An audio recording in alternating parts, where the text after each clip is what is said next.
ہماری آخری حکایت جو شیخ سعدی کے حوالے سے ہے، اس میں انہوں نے حکیم لقمان کا ذکر کیا ہے اور بتایا ہے کہ یونان کے سرزمین سے گزرتے ہوئے رہزنوں نے ایک قافلے کو لوٹا اور اس کو تاراج کر دیا، اور پھر جب وہ بہت کچھ سامان ان کا لوٹ کر جا چکے تو لوگ گریہ میں ہیں، آہوزاری میں ہیں، اور انہیں اپنے لوٹے گئے مال کا بہت دکھ ہے۔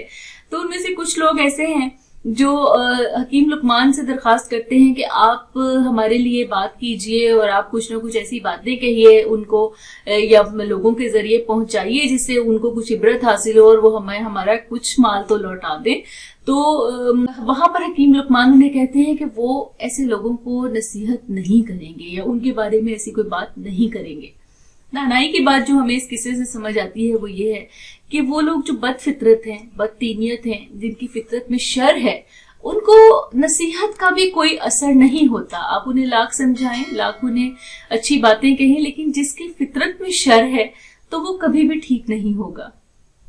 امید ہے آپ کو شیخ سعدی شیرازی کی حکایات پسند آئی ہوں گی۔ زندگی کی بہت سے دانائی کی باتیں سمجھنے کے لیے، سیکھنے کے لیے اور بہت سے معاملات کو جاننے کے لیے یہ حکایات نہایت اہم ہیں۔ بہت شکریہ۔